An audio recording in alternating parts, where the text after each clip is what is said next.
Hi and welcome to Slick Willy Flying. Today we're going to do a muddler variant. So the muddler minnow is a traditional fly that's been around forever, and I do a little bit of muddler variants. This is a craft fur muddler variant. I tied this one for the inshore. This is I would say, if you told me that I had to tie some must-have or go-to, however you want to phrase it, kind of flies. If you said I can only have 4 or 5 different flies, this would definitely be one of them. This is an incredibly simple tie. Including the flash, there's only 3 materials. Quick, easy, but super effective. And I mostly tie this in white or black, but I can tie it in purple. I can mix colors, purple and black, oranges, yellows. But since I've tied this black one, we're going to go ahead and tie a white one for the video. So for materials, I'm going to have a Mustad 34007 hook in size 4.0. And I'm going to have a little bit of silver Krystal flash. I used gold Krystal flash for the black. I just think that looks good.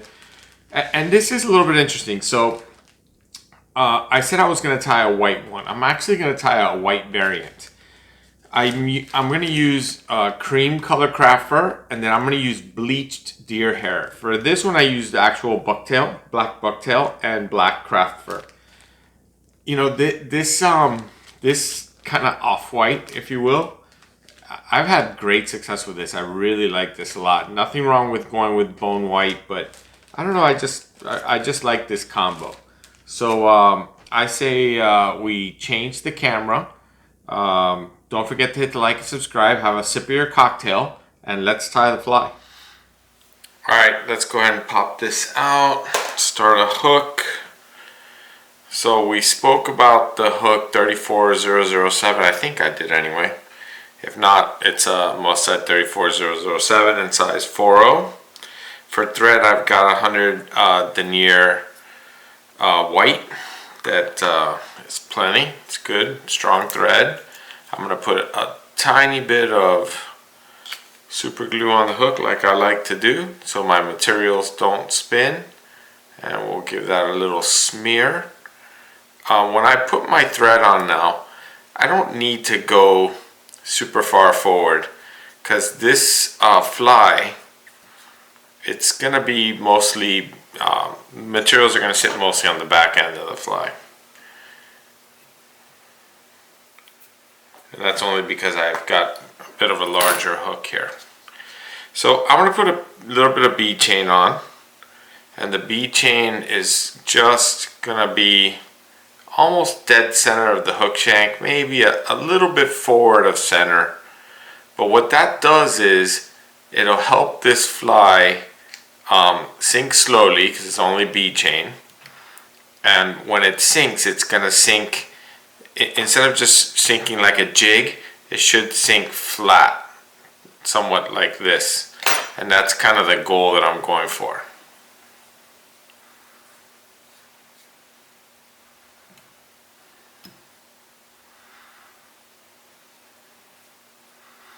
So you saw I don't count my wraps. And once I have it to where I like it, I put my figure eights in. And since I'm going to use a little bit of UV resin, I'm not really crazy about whether or not it's going to be super hard, but it definitely is going to stay there. So now I'm just going to get a generous clump of my craft fur ready. Actually, you know what I'm going to do first? I'm going to put 1/2 a strand of Krystal flash on the back of this hook first. So this way I end up with a little bit of flash all around the craft fur.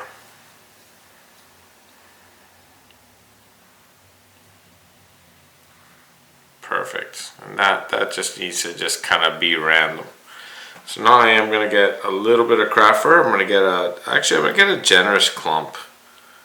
So I'm only going to use 1 clump in the entire fly, so I might as well have a decent clump.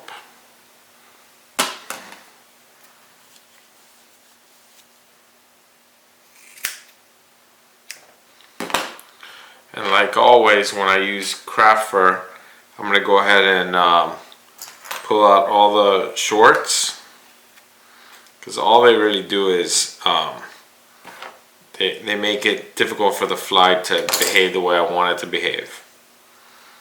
And then I'm going to make sure that my crazy longs are out. And now we have a pretty decent little clump here. Actually, you know what? I might actually get a little bit more craft fur. I don't think that clump is quite thick enough.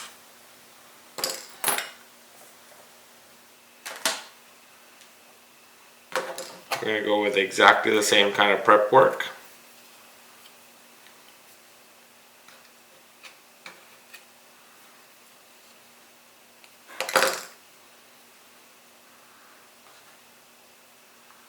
Put the two clumps together.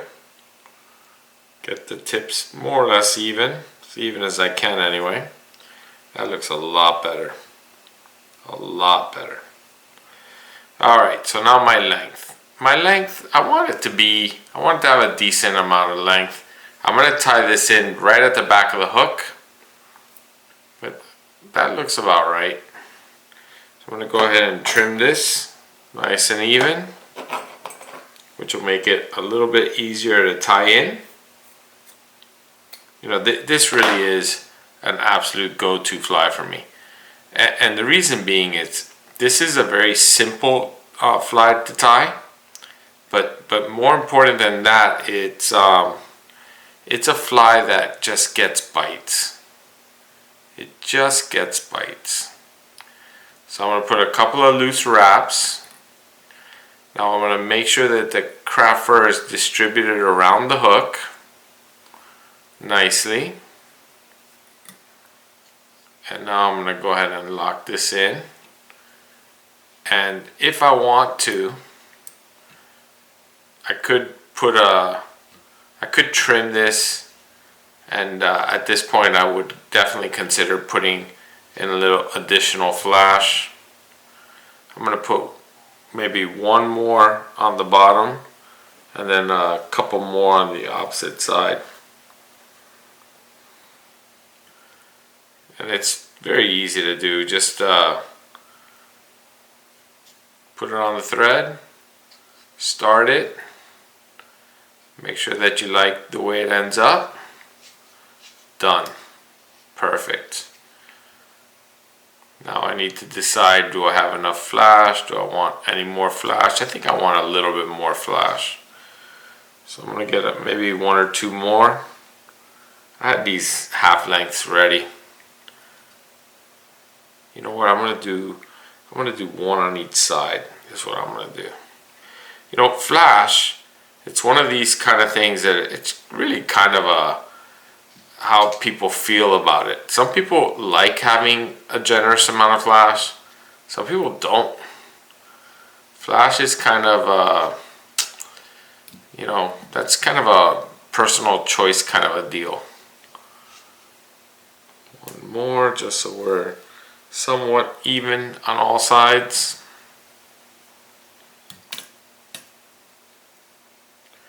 And this little method of putting it on the thread, I mean, not only is it easy, but it really makes it be kind of locked in. Alright. So now I'm going to go ahead and get some deer hair going. And for deer hair, we have this bleached. You can easily use a bucktail, but there's nothing wrong with using this little deer hair, body deer hair. For this particular fly, this is kind of perfect. So this particular patch, they're all a little unique. You see I have two different colors. I'm going to not go for the super browns. I'm going to try and go for a little bit more white. And I'm going to do this in multiple clumps. So I don't need to take a gigantic clump to start. In fact, I'm not going to take a big clump at any point in this.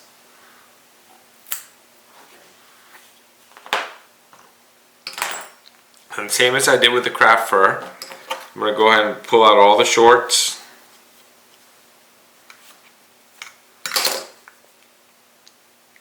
And make sure my longs aren't crazy long. So now the first clumps of deer hair, I want them to be a little bit longer, and I want to make sure that those tips are going to wrap around the craft fur. So I'm just going to, a couple loose wraps, and I'm going to use my fingers to work it around.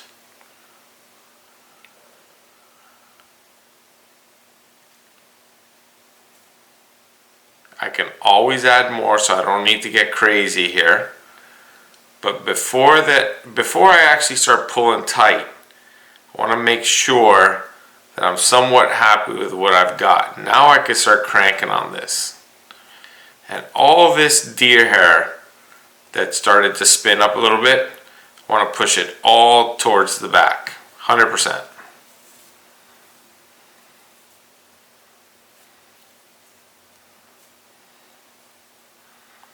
You will get used to working with this, I promise. If you're not familiar with deer hair, you should not fear the deer.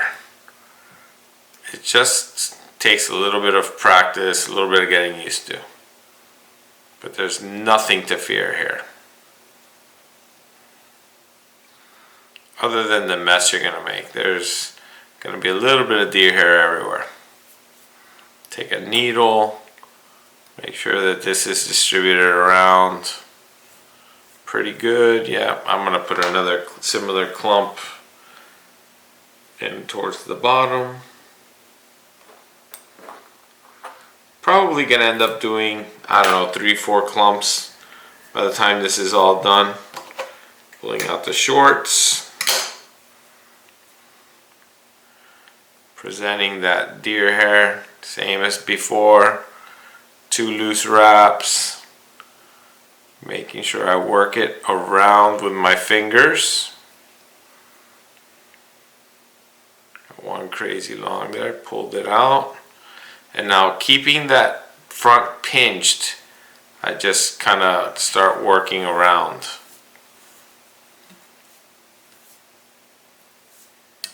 Just like that.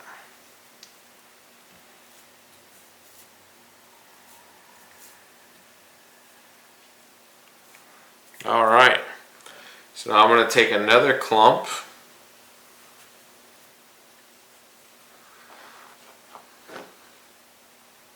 and here this gets a little bit more interesting. Now I'm actually not worried about the overall length at all. I want to keep this clump now a little bit short actually when I trim this up. So I'm actually going to this is just seriously for spinning. So I'm actually going to trim off all these, the whole front. I'm going to trim off.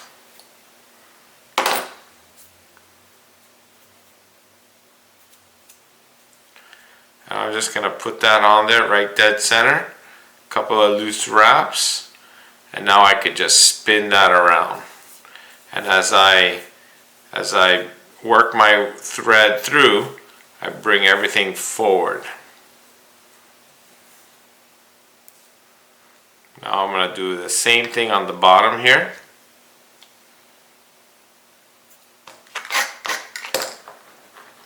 I might end up with maybe a little bit more than 4 clumps.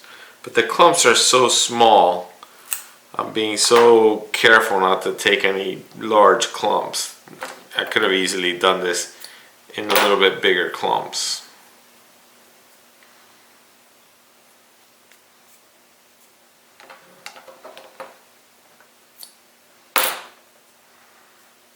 Okay, got that one ready. I'm going to take all that deer hair, kind of push it back. 1, 2 loose wraps, kind of work it a little bit with my thumb. And now we're just going to crank that down and spin it.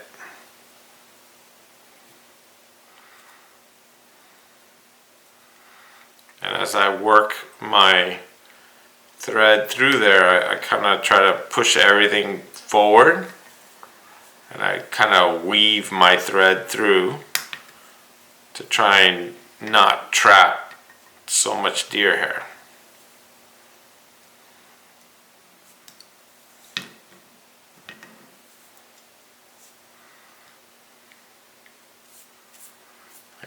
probably get away with that, but I feel like maybe I just want to put one more clump. One more small clump.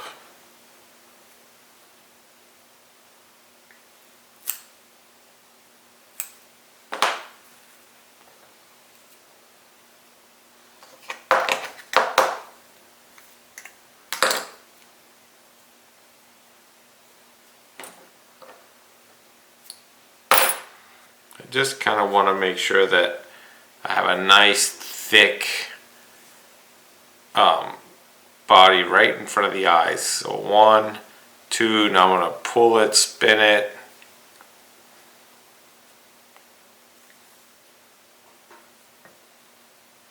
Push everything back.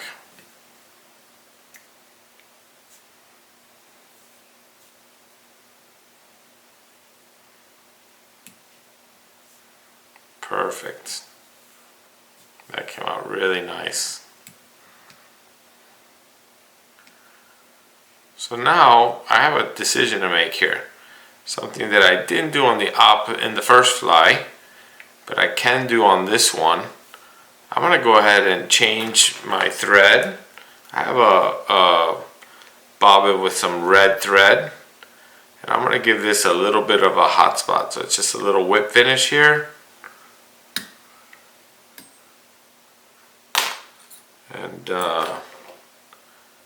cut off that thread. Now I'm going to go ahead and start a red thread.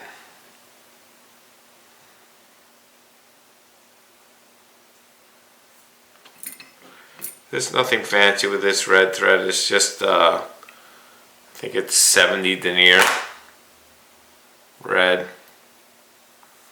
but it would be nice if I can get it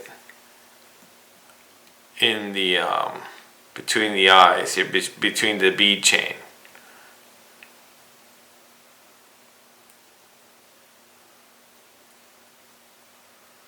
Giving this fly kind of a hot spot.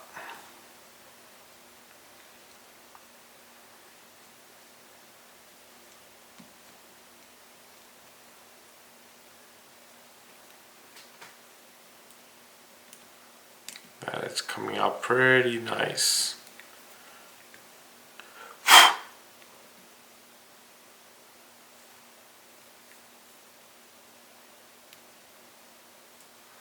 Don't know if I'm gonna get the exact kind of coverage I'm hoping for, but pretty nice nonetheless.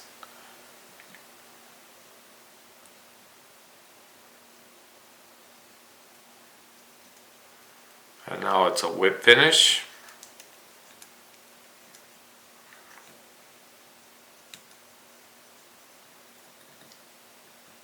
And where'd you go? There you are. And then it's just a little bit of trim work before I do the UV resin.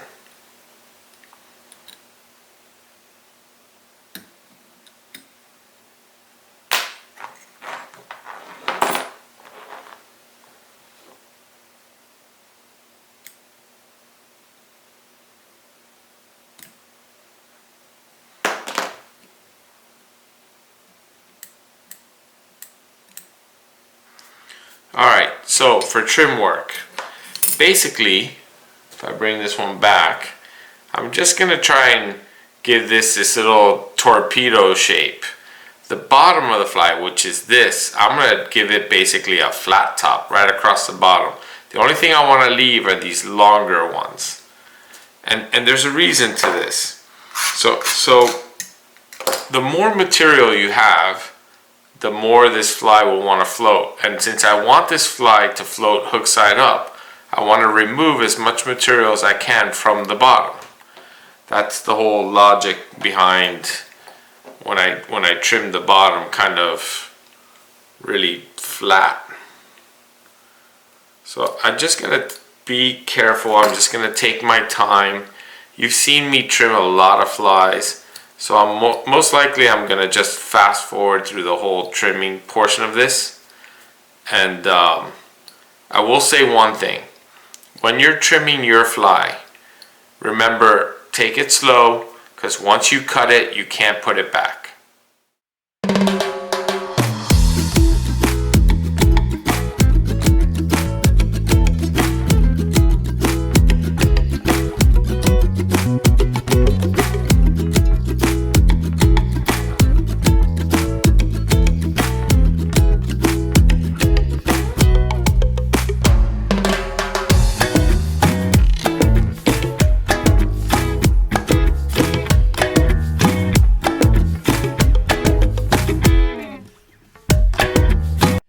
Alright, so we're back. So really the only thing left for me to do is put a little bit of UV resin on the knot. And probably I'll give it a little bit more of a trim job later. I'll put this in my windowsill tomorrow and I'll just let this thing cure for the whole day. I'm not in any rush. I'll be using this in a few weeks when I take my next trip. But like I said, this is for sure a go-to for me in the inshore. And you know, it got me thinking, an interesting concept, you know, go-to flies. Because go-to, for me, it depends on species a lot. Like, is this a go-to trout fly? Not really, not for me. So then I started thinking, there's got to be some crossover flies. This could be a very interesting subject. And a great example of a crossover would be the Clouser minnow. Clouser minnows, I mean, you can catch anything, freshwater, saltwater. They're just a great fly. So maybe that's a future video. One last little thing I will share. I could have easily, I didn't, but if you chose to, when I had the craft fur on, before I put any deer hair, I could have easily barred up this craft fur with a marker. So you're only limited by your imagination. So I hope you enjoyed the video. Don't forget to hit the like, subscribe. Good luck catching, and we'll see you on the next video.